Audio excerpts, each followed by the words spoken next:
بسم اللہ الرحمن الرحیم۔ السلام علیکم ناظرین، ریڈ زون سے میں ہوں علی رضا الوی اور اسٹوڈیو میں میرے ساتھ موجود ہیں سینئر تجزیہ کار، کالم نگار، دانشور جناب اسلم خان صاحب۔ اسلم خان صاحب، ہم آپ کو اپنے پروگرام میں خوش آمدید کہتے ہیں۔ ان کے ساتھ تشریف فرما ہیں جناب متین حیدر، ہمارے جی ٹی وی اسٹیشن کے ہیڈ ہیں، بیورو چیف ہیں، تجزیہ کار ہیں، خود ایک پروگرام بھی کرتے ہیں۔ جناب متین حیدر صاحب، آپ کا بھی بہت شکریہ، موسٹ آپ کا ویلکم، آپ بہت نے وقت شکریہ دیا مدعو خصوصی کرنے طور کا۔ پہ۔ اور اسکائپ پہ ہمارے ساتھ موجود ہیں اس پروگرام کے روح رواں جناب مظہر برلاس صاحب، معروف تجزیہ کار، کالم نگار۔ جناب مظہر برلاس صاحب اس وقت ملتان میں موجود ہیں۔ مظہر برلاس صاحب، آپ کا ملتان سے اسلام آباد اسٹوڈیو میں موسٹ ویلکم۔ بہت شکریہ۔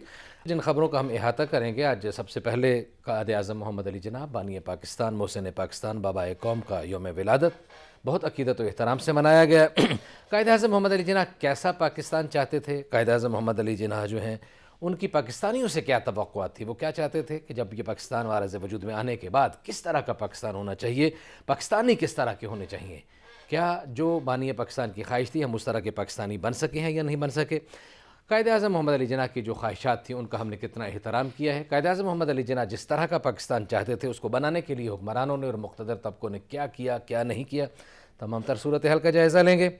پھر وزیر اعظم عمران خان نے اپنی سیاسی جماعت پاکستان تحریک انصاف کی تنظیم نو کا اعلان کر دیا ہے۔ تحریک انصاف کی تنظیمیں کل توڑ دی گئی تھیں، اور ایسی نوبت کیوں آئی تھی؟ ابھی جو نئے لوگ لائے گئے ہیں وہ کیا کام کریں گے، کیا نہیں کریں گے؟ اس سے پاکستان تحریک انصاف کو کیا سیاسی فوائد حاصل ہوں گے، اس کا بھی جائزہ لیں گے۔ پھر شہر اقتدار میں تبدیلی سرکار کی تبدیلی کی افواہیں بڑی تیزی سے گردش کر رہی ہیں، اور ان کو خود مہمیز دینے میں حکمرانوں کا اور حکومت کے ترجمانوں کا بڑا ہاتھ ہے۔ آج شہباز گل نے کہا کہ برطانیہ سے نواز شریف کا ویزا مسترد ہو گیا ہے، تو ہم نے ان کا ویزا ایکسٹینڈ نہیں کیا، ہم بالکل ان کو ویزا کی توسیع دینا ہی نہیں چاہتے، ہم ان کو پاسپورٹ نہیں دینا چاہ رہے، کیونکہ جو ان کا پاسپورٹ کی مدت ختم ہو گئی ہے اور وہاں وہ ان کو ویزا نہیں دے رہے، تو انہوں نے پاکستان ہی آنا تھا۔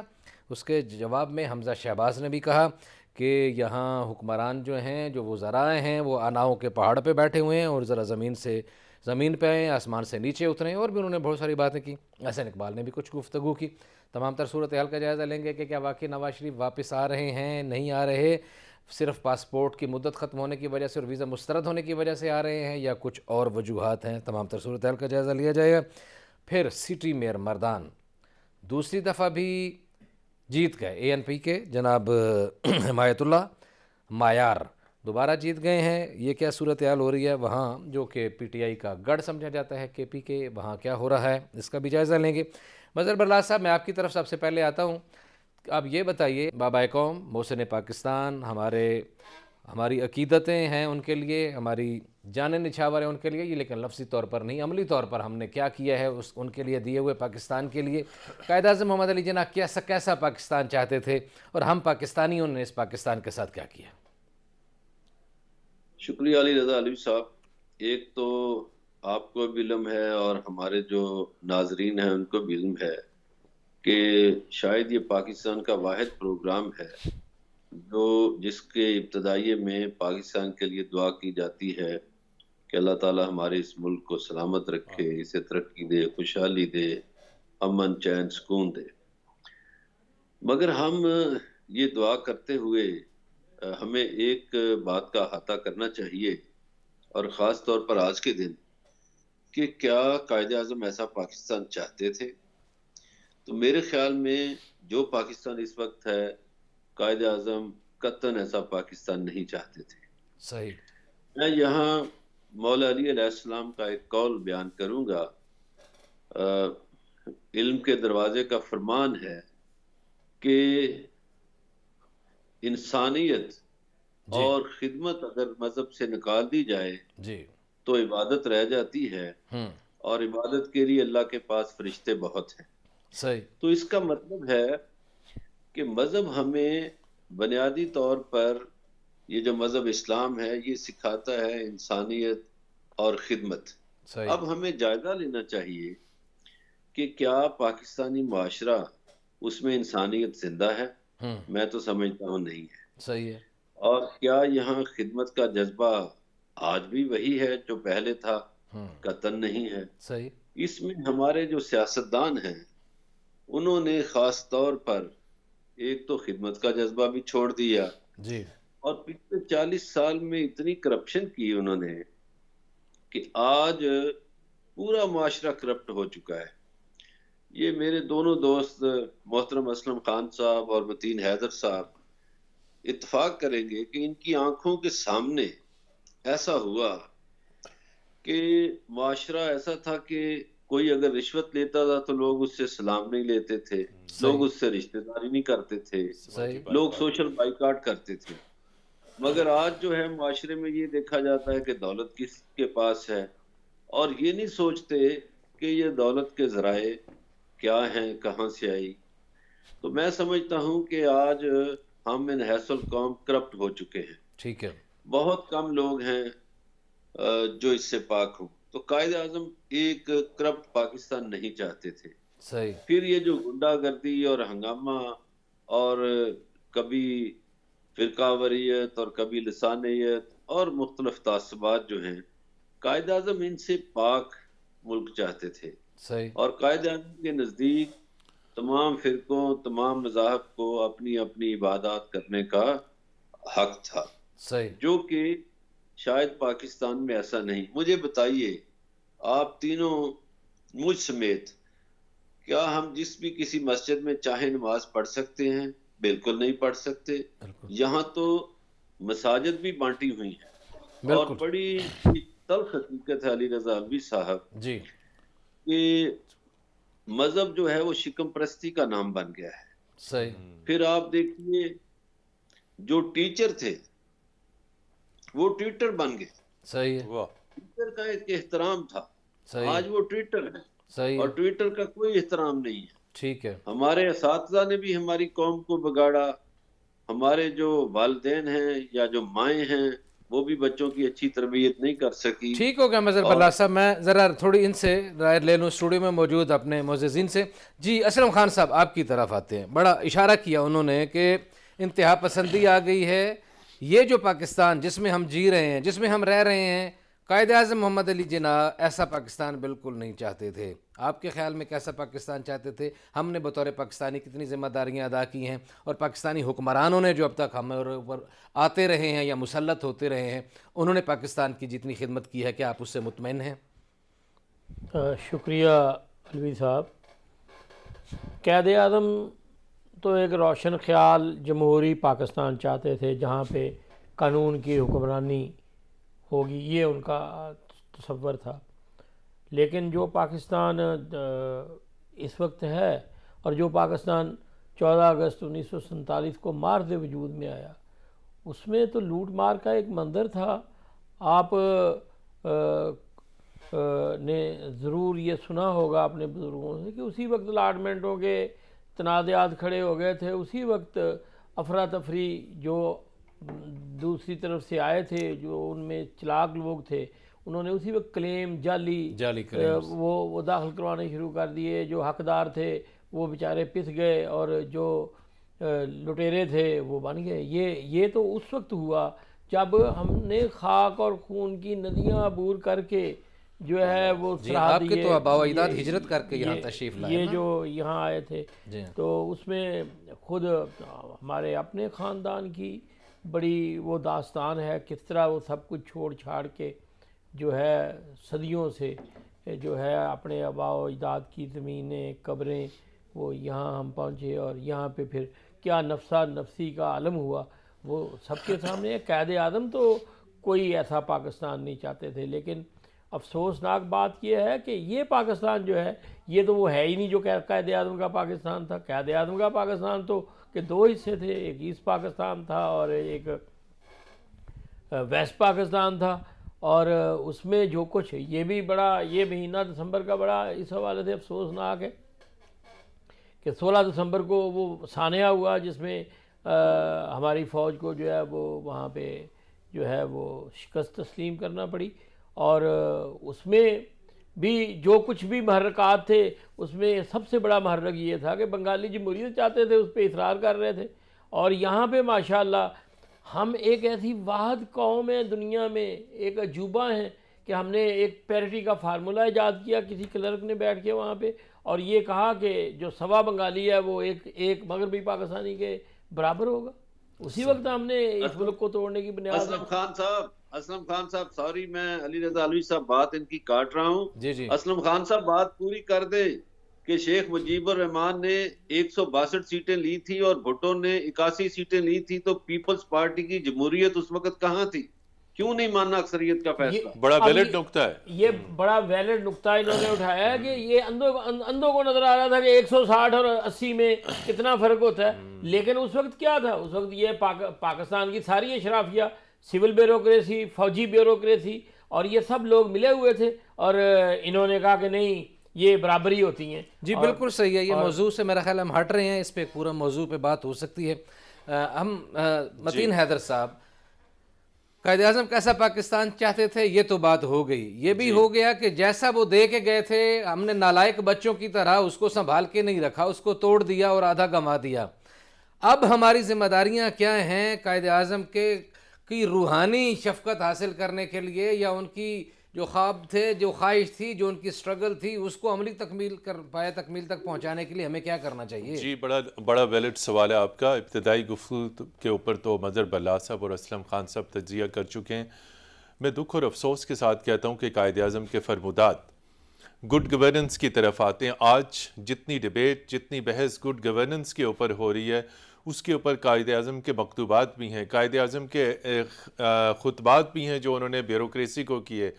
وہ تمام مکتوبات, وہ تمام خطبات, وہ تمام قائد اعظم کے فرمودات, وہ تمام ان کے جو خطوط, ان کی سپیچز, ان کے اوپر ان کی جتنی سپیچز تھی, جتنی کتابیں, سب لائبریریوں کی زینت بن گئی ہیں. ہمیں قائد اعظم پاکستان میں صرف اور صرف ہر سال 25 دسمبر کو اخبارات کے اسپیشل ایڈیشن, میسیجز, بھئی بقیہ پورے سال 11 مہینے اور ہاف منتھ وہ قائد اعظم کے فرمودات, وہ تمام تر چیزیں, وہ سیلیبریشنز, وہ تمام تر چیزیں ہمیں کیوں نظر نہیں آتی؟ بالکل جن چیزوں کی طرف مظہر بلال صاحب نے روشنی ڈالی کہ یہ فرقہ واریت, یہ لسانیت, یہ ہماری مختلف گروپوں میں ہماری تقسیم, اور جس طرف اسلم خان صاحب نے اشارہ کیا کہ ڈیموکریسی ڈی ریل ہوتی ہے, مشرقی پاکستان کا سانحہ ہوتا ہے, یہ بالکل یہ ہیلدی ڈیبیٹس ہونی چاہیے. اس میں بالکل انہوں نے صحیح کہا کہ جس طریقے سے مشرقی پاکستان کے ساتھ امتیازی سلوک روا رکھا گیا, وہ یقینی طور پہ وہ گریونسز, وہ محرومیاں بڑھتی گئیں. آج آپ کے سوال کے جواب میں کہ ہمیں ان محرومیوں کا ازالہ کرنا ہے, ماضی کی غلطیوں سے سبق سیکھنا ہے, گڈ گورننس کو انشور کرنا ہے. خالی ہم نے زندہ باد مرد آباد الیکشن ریلیز میں یہ نعرے لگا کے XYZ ABC پولیٹیکل پارٹی کو پاور میں نہیں لانا. ایک ٹرو جمہوریت جو عوام کے ووٹوں سے آئے, عوام کے لیے ہو, فار دی پیپل ہو, اور جس میں احتساب کا نظام ہو, جس میں جو ان چیزوں کی طرف مظہر بلال صاحب نے اشارہ کیا, رول آف لا ہو, قانون کی حکمرانی ہو, آئین کی حکمرانی ہو, تمام ریاستی ادارے آئین اور قانون کے اندر ہوں, اور حاکمیت یقینی طور پہ اس ریاست میں اللہ رب العزت کی ہے, اور پاور جو اقتدار ہے, جو پاور آف ووٹ ہے, وہ اس ملک کے عوام کے ساتھ ہے. وہ عوام جو ووٹ کی طاقت کے ذریعے کسی پولیٹیکل پارٹی کو اقتدار میں لاتے ہیں, آج بھی وہ محرومیوں کو شکار ہیں. ملک طبقاتی تقسیم جو ہے اس میں گھر چکا ہوا ہے, غریب طبقہ غریب سے غریب تر ہو چکا ہوا ہے.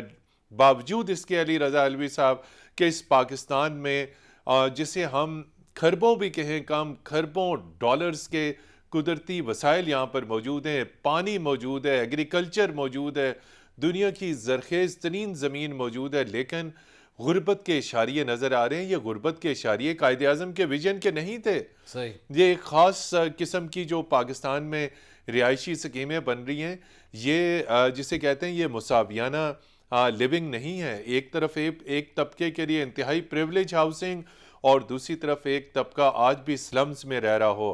انصاف کے بارے میں چرچل نے اس وقت کہا تھا کہ اگر برطانیہ کی عدالتیں کام کر رہی ہیں تو بے شک چاہے ہماری اکانومی کو چیلنجز ہیں, چاہے ملک جنگ میں ہے, اگر عدالتیں کام کر رہی ہیں اور انصاف مل رہا ہے لوگوں کو, تو برطانیہ کی سوسائٹی کو کوئی ہلا نہیں سکتا. نظام چلتا رہے گا. آج اپنی عدالتوں کے اوپر دیکھ لیجئے, کیا وہ قائد اعظم کے ویژن کے مطابق فوری طور پہ فیصلے دے رہی ہیں؟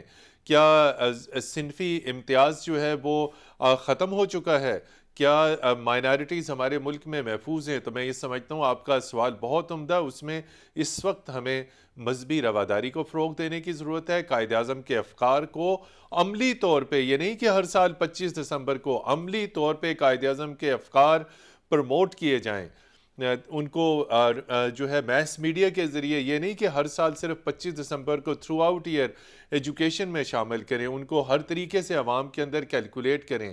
ایک تو ہماری جو دینی اقدار ہیں، ہماری اخلاقی ویلیوز ہیں، وہ انتہائی گراوٹ کا شکار ہوتی جا رہی ہیں۔ آئے روز آپ واقعات سنتے ہیں، دیکھتے ہیں، تو یہ تمام واقعات دیکھ کر قائد اعظم کی روح کیا تڑپ نہیں رہی ہوگی؟ تو اس لیے ہمیں اوورآل اپنا محاسبہ کرنے کی ضرورت ہے۔ بالکل صحیح ہے، مجموعی طور پر محاسبہ کرنے کی ضرورت ہے۔ ہمارے تینوں معززین نے یہی کہا کہ جو پاکستان، جس طرح کا پاکستان قائد اعظم کا ویژن تھا، بدقسمتی سے ہم اس طرح کا پاکستان بنا نہیں پائے، اور جتنا بڑا پاکستان ہمارے قائد، ہمارے محسن، ہمارے بابائے قوم ہمیں دے کے گئے تھے، ہم نے نالائق بچوں کی طرح اتنے پورے پاکستان کی حفاظت نہیں کر سکے، ہم نے اس کو توڑ دیا۔ اس میں کس کس کی ذمہ داری ہے اس کا بھی کوشش کی گئی، جائزہ لیا جائے۔ بات چیت کا سلسلہ جاری، ہمارے ساتھ رہیے گا، ملتے ہیں ایک بریک کے بعد۔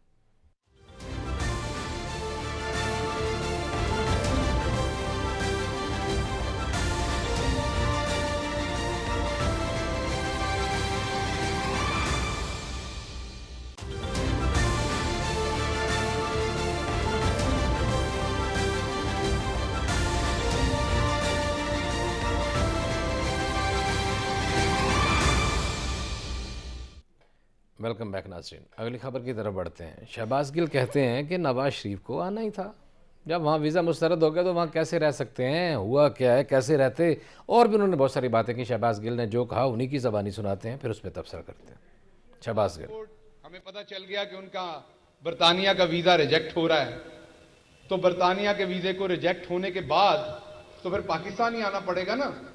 ہم نے ان کا پاسپورٹ ایکسٹینڈ نہیں کیا اور نہ کریں گے۔ مقصد کیا ہے کہ جیسے ہی ان کا ویزا وہاں سے ریجیکٹ ہو، یہ صاحب وہاں سے سیٹ پر بٹھائے جائیں، بے دخل کیے جائیں اور سیدھا پاکستان اتریں، کیونکہ ہم چاہتے ہیں کہ یہ آ کر یہاں پر اپنی جیل کی ٹرم پوری کرے، کیونکہ یہاں پر وہ عدالت سے بگوڑے ہیں تو ویزا ایکسٹینڈ نہیں ہو سکتا۔ اب جب پتا چلا کہ وہاں سے واپس آنا ہے تو اب نیا منجن بیچنے کی کوشش کی جا رہی ہے۔ اب وہ جو انقلابی نواز شریف تھا، جس نے اسٹیبلشمنٹ سے لڑائی کرنی تھی، ووٹ کو عزت دلوانی تھی، اب ہمیں نئی بات بتائی جا رہی ہے اپنے حواریوں کے تھرو کہ نہیں، اب وہ انقلاب کا بخار اتر گیا ہے، اب نواز شریف کی اسٹیبلشمنٹ سے ڈیل ہو گئی ہے، اور اس ڈیل کے سلسلے میں وہ واپس آ رہے ہیں، اور واپس آ کر وہ عدالت میں ایک پٹیشن ڈالی جائے گی جس سے ان کی جو جی مظہر برلاس صاحب، میں آپ کی طرف آؤں گا۔ یہ جو کہہ رہے ہیں، کیا کہہ رہے ہیں؟ ٹھیک کہہ رہے ہیں کہ یہ انقلاب کا بخار اتر گیا ہے اور ہم نے ان کو پاسپورٹ میں ایکسٹینشن بالکل نہیں دینا تھا، وہ ختم ہو چکا تھا اور ادھر سے ویزا مسترد ہو گیا؟ اچھا، اس میں دو تین باتیں ہیں جی۔ پہلے تو جو بات انہوں نے کی نا کہ وہ بگوڑے ہیں، تو میں سمجھتا ہوں کہ ان کی حکومت کے وزیر ہی رو رہے تھے اس وقت۔ وزیر اعظم صاحب نے بہت مرتبہ بتایا کہ شیریں مزاری کی آنکھوں میں تو آنسو آ گئے تھے، تو ان کی حکومت نے ہی جانے دیا تھا، چلیں وہ بیماری کا بہانہ تھا یا جو بھی تھا۔ باقی جو جھوٹ بولنا ہے وہ صحیح ہے ان کی بات، کہ وہ جب مشرف دور میں باہر گئے تھے اس وقت بھی جھوٹ بولتے رہے، اب بھی وہ جھوٹ بول کے باہر گئے، اور بخار ان کو پہلے بھی تھا جو اتر گیا تھا، اتر کے۔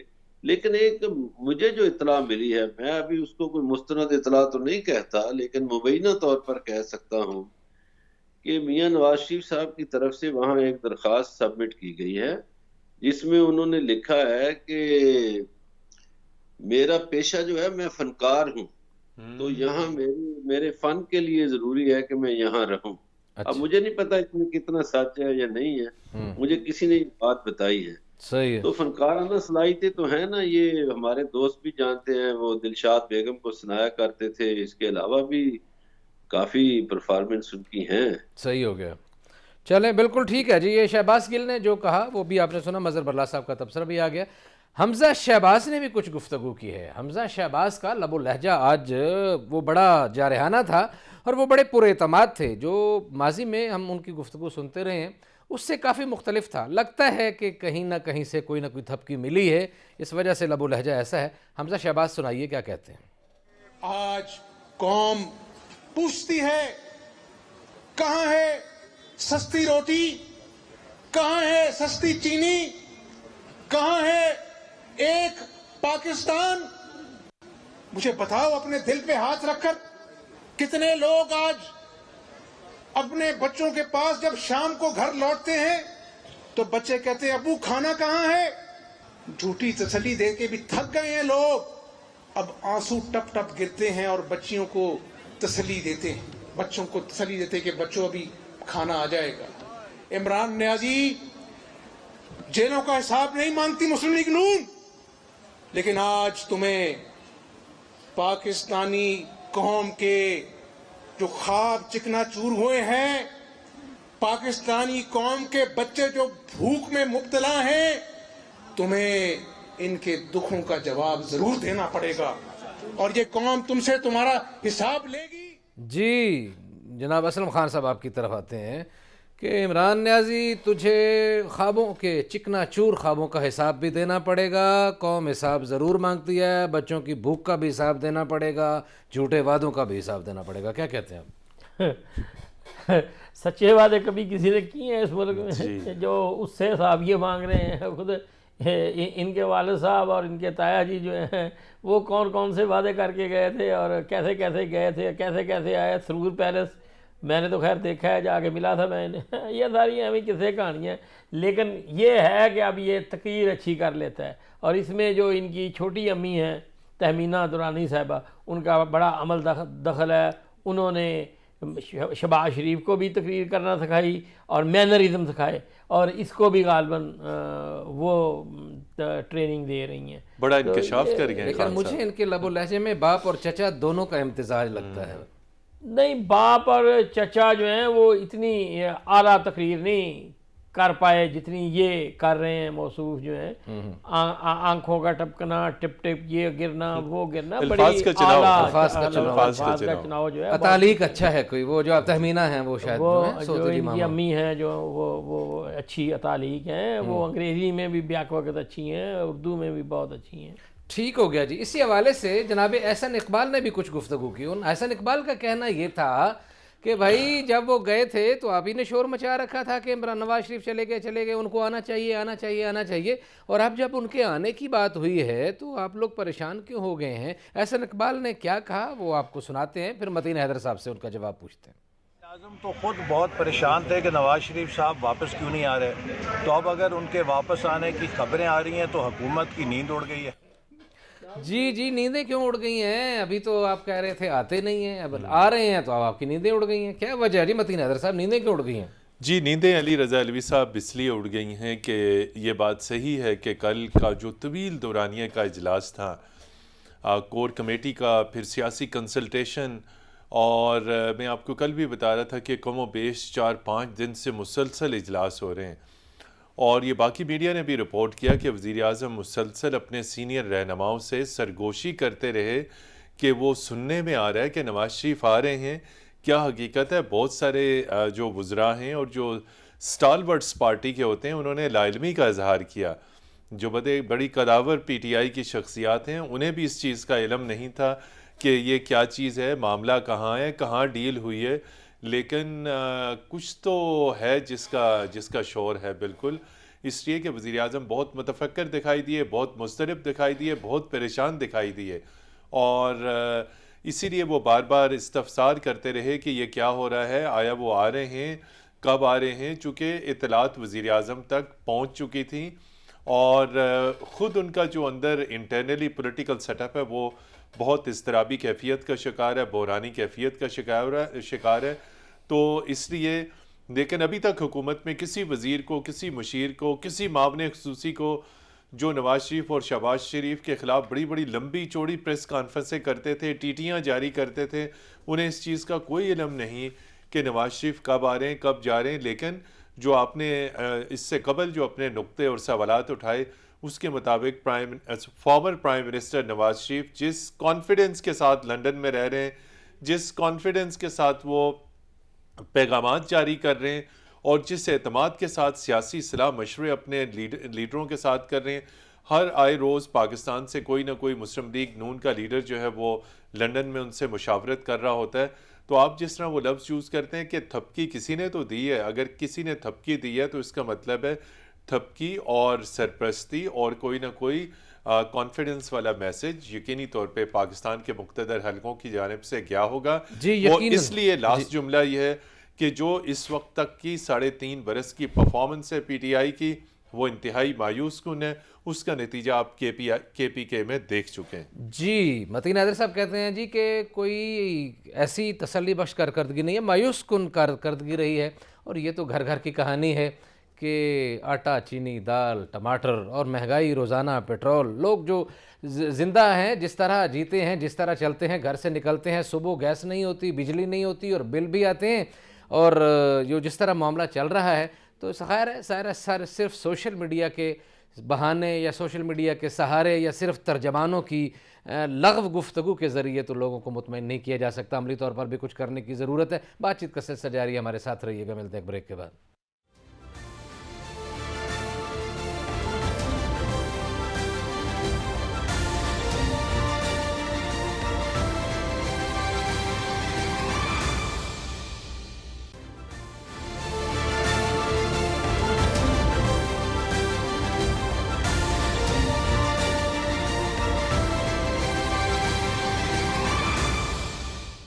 ویلکم بیک ناظرین. بریک پہ جانے سے پہلے بات ہو رہی تھی عوامی خواہشات کی، خوابوں کی، نواز شریف کی واپسی کی اور عدم میں واپسی کی، اور آپس میں باہمی حکومت اور اپوزیشن کی تکرار کی.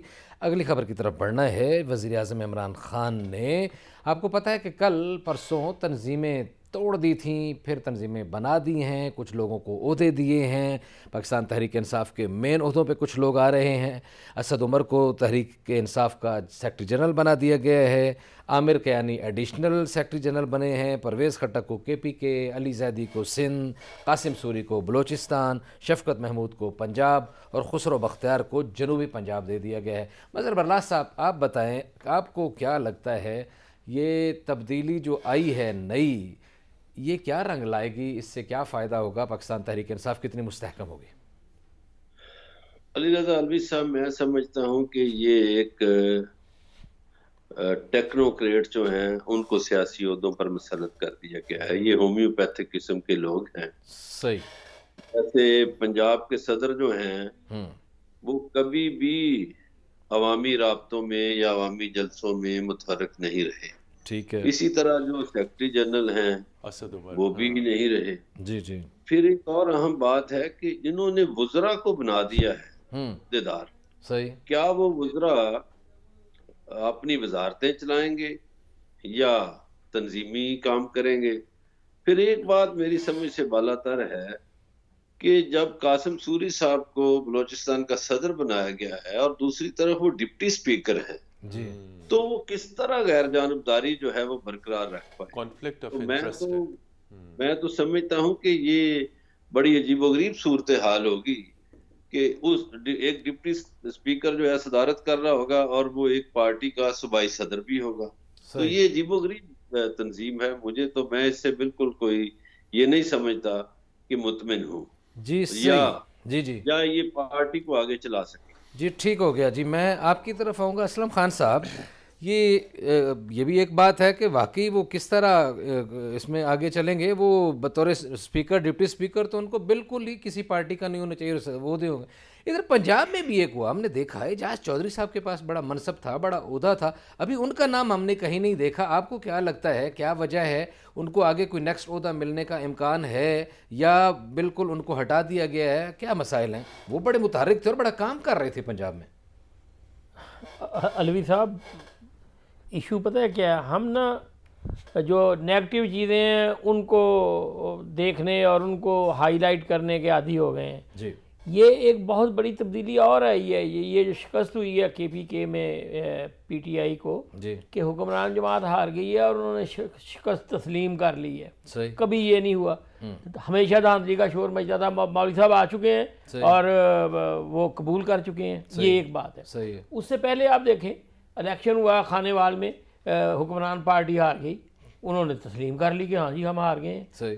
اور جو باقی دوسری پارٹیاں تھیں انہوں نے بھی تسلیم کر لیا کہ جی ہمیں بالکل اتنے ہی ووٹ ملے تھے, کوئی چوری نہیں ہوئے. ٹھیک ہے. کچھ مثبت چیزیں بھی اس دوران ہو رہی ہیں لیکن اس کا کوئی ذکر نہیں کرتا. صحیح. ہم بھی ذکر نہیں کرتے صحیح. کیونکہ ہمیں جو ہے وہ گلاس جو ہے وہ آدھا خالی نظر آتا ہے, صحیح. وہ آدھا جو ہے بھرا ہوا وہ کبھی وہ دکھائی نہیں دیا. صحیح. اب آئیں یہ جو تنظیم نو ہوئی ہے جی. اس میں اعجاز چودھری صاحب کا ایک خاص بیک گراؤنڈ ہے, وہ دین اور دینی شغف رکھتے ہیں. صحیح. اس حوالے سے وہ ریاست مدینہ کے اس اینگل کو وہ کرتے تھے. اور آپ کو یاد ہوگا انہوں نے جو ہے وہ سعد حسین رضوی کو جا کے پھول پیش کیے تھے, مبارک دی تھی, گلدستہ دیا. تو وہ بھی ایک مسئلہ ہے. اب یہ جو نئے لوگ آئے ہیں یہ سارے سیکولر قسم کے لوگ ہیں ٹوٹل. ٹھیک ہے. یہ شفقت محمود ہوں, اسد عمر ہوں, قاسم سوری ہوں, یہ وہ لوگ ہیں جن کا ریاست مدینہ جو ہے اس سے کوئی وہ اس طرح کی وہ جذباتی وابستگی نہیں ہے. اس سے ظاہر تو یہی ہوتا ہے کہ عمران خان صاحب جو ہیں اب وہ ریاست مدینہ والا جو معاملہ ہے اس کو بیک برنر پہ پھینک دیں گے اور جو روشن خیال اور جمہوری پاکستان ہے اس کی بات کریں گے. میرا خیال یہ ہے, ان کا خیال یہ ہے کہ یہی جو ہے منترا جو ہے وہ نیکسٹ انہیں لے جائے گا. بڑی زبردست بات کر دی متین حضرت صاحب. جی. یہ تو انہوں نے موضوع ہی اور کر دیا. آپ کو کیا لگتا ہے کہ یہ عمران خان ریاست مدینہ سے ماڈرن اور پروگریسو پاکستان کی طرف جا رہے ہیں, یوں کہہ لیجئے جیسے محمد بن سلمان سعودی عربیہ کو جدھر لے جا رہے ہیں اس طرح کی ترقی والی طرف ہم چل پڑے ہیں, یا کیا ہے؟ بڑا دلچسپ تبصرہ کیا ہے اسلم صاحب نے. اور اس میں دو چیزیں, ایک تو جو انہوں نے مظہر بلاس صاحب نے بھی جو ذکر کیا کہ ٹیکنوکریٹس, انہوں نے کہا لبرل, یہ بالکل بات صحیح ہے. ایک ٹیکنوکریٹ ایلیمنٹ بھی ہے, لبرل ایلیمنٹ بھی ہے. خسرو بختیار کو دیکھیے ساؤتھ پنجاب میں most young dynamic secular leader ہے. اسد عمر جو ہے وہ کارپوریٹ سیکٹر کا بندہ ہے, پولیٹیشین نہیں ہے. اسی طرح جو ہے شفقت محمود صاحب فارمر بیوروکریٹ رہے ہیں, پولیٹیکل روٹس ان کی نہیں ہے, وہ سینیٹر ہیں, وہ پولیٹیشین نہیں ہیں. اسی طرح عامر محمود کیانی صاحب پاس میں ان کو تو عہدوں سے ہٹایا گیا. تو یہ ایک لاسٹ, میرا اس پہ انٹیک یہ ہے اور انالیسس کہ ایک لاسٹ اٹیمپٹ ہے پارٹی کو دوبارہ ریوائیو کرنے کی, لیکن جو لیڈرشپ لائی گئی ہے ان کے پولیٹیکل روٹس نہیں ہیں, اور پولیٹیکل روٹس نہ ہونے کی وجہ سے یہ دوبارہ ہمیں جسے کہتے ہیں پولیٹیکل ڈیزاسٹر ہوتا ہوا نظر آ رہا ہے. اور جو اعجاز چودھری صاحب کی جتنی خدمات تھی, جتنے ایکٹیو تھے, ان کو سائیڈ لائن پہ کرنا, اور ایک ٹیکنوکریٹ کو جس کی پولیٹیکل روٹس نہیں ہیں اس کی وجہ سے پنجاب میں بھی وہی کچھ ہوگا جو KPK میں ہوا. تو یہ میں سمجھتا ہوں کہ کل رات یہ تک وزیر اعظم عمران خان صلاح مشورے کرتے رہے. آج جو پارٹی سٹرکچر آیا ہے, ہماری اطلاعات اور ذرائع کے مطابق بہت سینئر رہنما ایسے ہیں جس نے اس میں نظر انداز کر دیا گیا ہے. تو پارٹی کے اندر بھی خلفشار موجود ہے. جی بالکل صحیح. مظہر بلاس صاحب مجھے کلوزنگ پہ جانا ہے, کوئی ایک جملہ اگر آپ کہنا چاہیں. یہ صحیح بات ہے. انہوں نے دیکھیے پارٹیاں جو ہوتی ہیں وہ اپنے سینئر اور تجربہ کار لوگوں کو تنظیمی عہدے دیتی ہیں, اور پیچھے پاکستان میں تجربہ یہ رہا کہ تنظیمی عہدے اور حکومتی عہدے ہمیشہ الگ ہوتے تھے. اب مجھے تو یہ نہیں سمجھ آتا کہ یہ وزیر کام تنظیم کا کریں گے یا اپنی وزارتوں کا کریں گے, یہ کریں گے کیا؟ صحیح, بالکل ٹھیک ہے جی. مظہر بلاس صاحب بہت شکریہ, جناب متین حیدر صاحب, جناب اسلم خان صاحب, آپ تمام لوگوں کا بہت شکریہ. کہنا یہی ہے جی کہ یہ KPK میں تو شکست ہو گئی, اور جو تنظیم سازی جس طرح کی جا رہی ہے یہ بھی گویا ایک طرح کی سیاسی خودکشی کی طرف جایا جا رہا ہے. ظاہر ہے سیاسی جماعتوں میں لوگوں کو اکاموڈیٹ کیا جاتا ہے, زیادہ سے زیادہ لوگوں کو عہدے دے کے ان کو ساتھ ملا کے ان کو کام دیا جاتا ہے تاکہ وہ مزید متحرک ہوں. تو یہ تو ایک بندے کو زیادہ عہدے دینے کا مطلب یہ ہے کہ یا تو لوگوں کا اعتماد ختم ہو رہا ہے, یا جناب عمران خان کا, قائد پاکستان تحریک انصاف کا اپنے لوگوں سے اعتماد اٹھ گیا. بہرحال کچھ نہ کچھ تو ہے جس کی پردہ داری ہے. آج اتنی آپ سے ملاقات ہوگی, اگلے پروگرام میں اپنا خیال رکھیے گا. اللہ نگہبان.